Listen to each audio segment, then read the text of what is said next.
L'histoire des chevaux de Przewalski aurait pu être dramatique.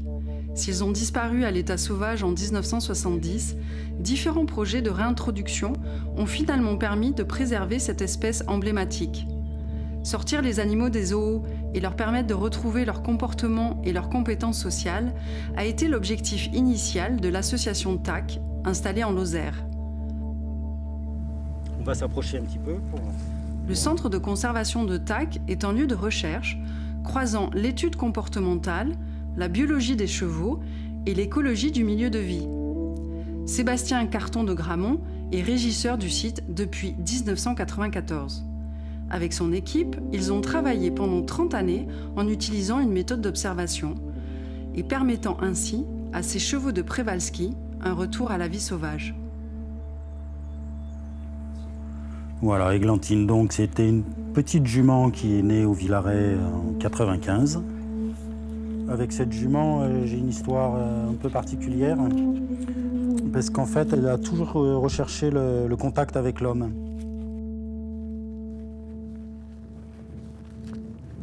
Quand j'allais sur le terrain faire les observations comportementales, ça arrivait qu'elle s'approche de moi et qu'elle commence à me demander un toilettage, à me gratouiller un peu dans le dos, par exemple. Et elle était vraiment en demande. Donc je ne répondais pas, je m'éloignais, mais ce lien-là a eu tendance à s'accentuer.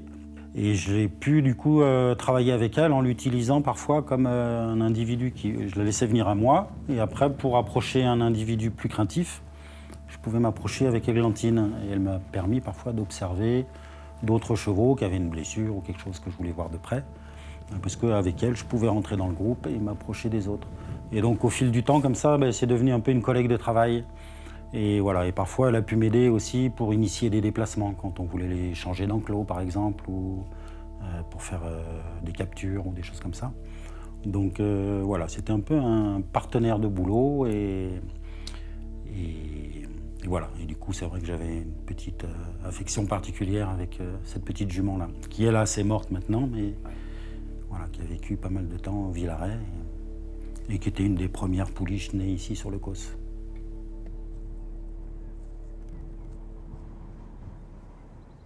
La première fois que je suis venue à l'association TAC, c'était en 2000. Donc ça fait maintenant plus de 20 ans. Et c'est grâce à l'association TAC que j'ai découvert l'éthologie.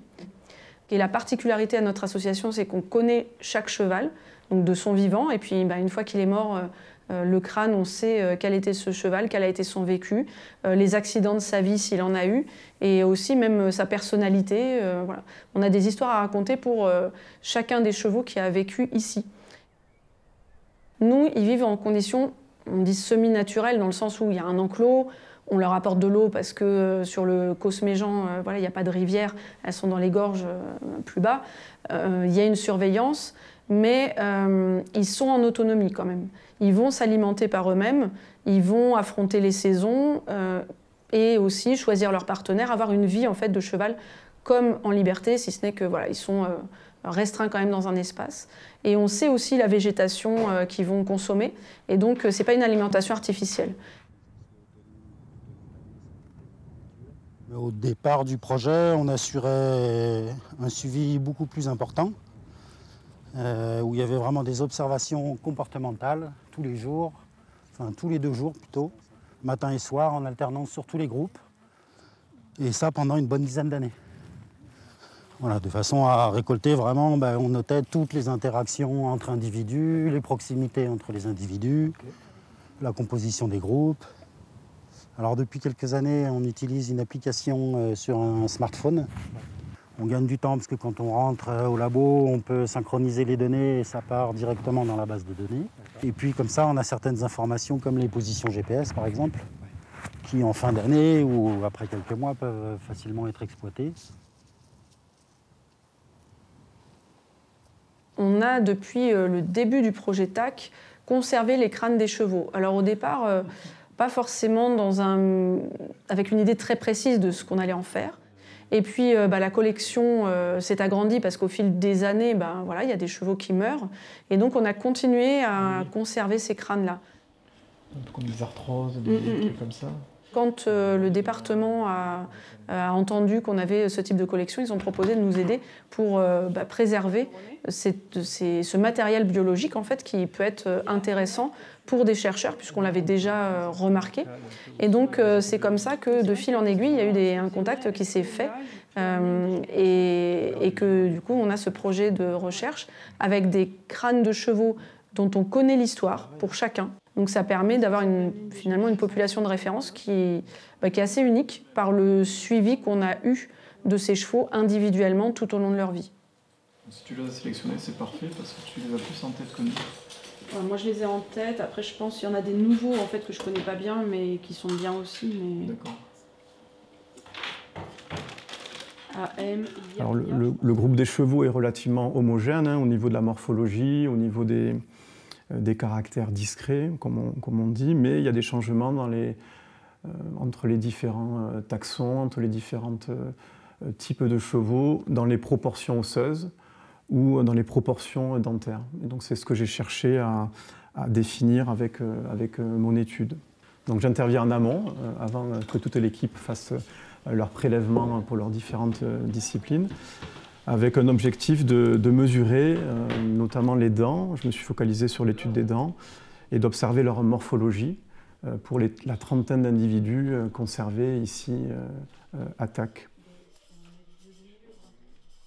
Là, on est de nombreux spécialistes et en fait, on a vraiment voulu prendre en compte cette méthodologie, cet enchaînement en fait, de méthodes pour intervenir sur la collection.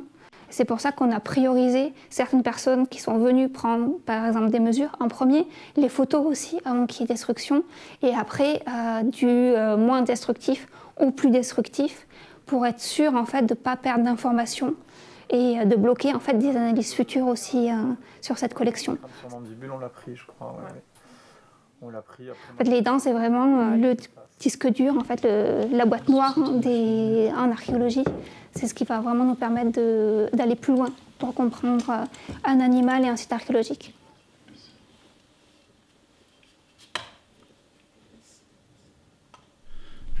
C'est à ça que sert un peu le référentiel aussi des chevaux de Przewalski conservés ici à TAC. C'est grâce à tous ces crânes complets, toutes ces mandibules qu'on a en notre possession, d'évaluer un peu la variabilité morphologique et biométrique de la population. Et cette variabilité, on peut la confronter à des séries fossiles, comme on étudie par exemple à Peshmaou. À Peshmaou, on s'était rendu compte en étudiant tous les assemblages osseux qu'il y avait peut-être 2 types de chevaux, 2 voire 3 types de chevaux. Mais cette variabilité qu'on voit à l'intérieur de la population archéologique, est-ce qu'elle est robuste quand on la compare à une variabilité qu'on pourrait estimer sur une population comme celle des chevaux sauvages de Przewalski conservés ici? Donc c'est tout l'intérêt de la constitution de ce référentiel finalement.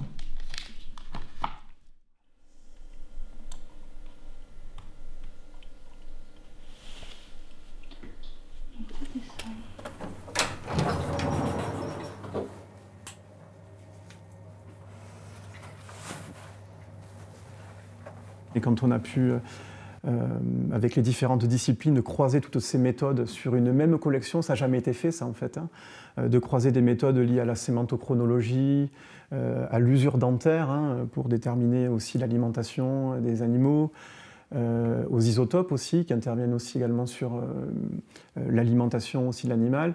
Et toutes ces méthodes vont se combiner, se croiser, elles apportent des informations à différentes échelles. Et donc nous, on ne connaît pas l'histoire de ces chevaux, c'est un peu le préambule à nos études, mais on va essayer de la reconstituer, et ce qui pourra, in fine, valider notre méthode de travail. Et à TAC, ils ont enregistré, évidemment, forcément, l'histoire de ces chevaux. On connaît aussi leur zone de pâture, entre guillemets, où ils peuvent se nourrir. On connaît les plantes à partir desquelles ils se nourrissent. Et donc ça nous fait un référentiel actualiste, en quelque sorte, où on maîtrise tous les éléments qui ont été enregistrés par l'association de TAC. Et nous, on cherche à retrouver ces informations d'origine, ce qui nous permet ensuite de valider, de consolider nos méthodes, en quelque sorte. et ensuite valider nos résultats ou les infirmer sur les collections archéologiques.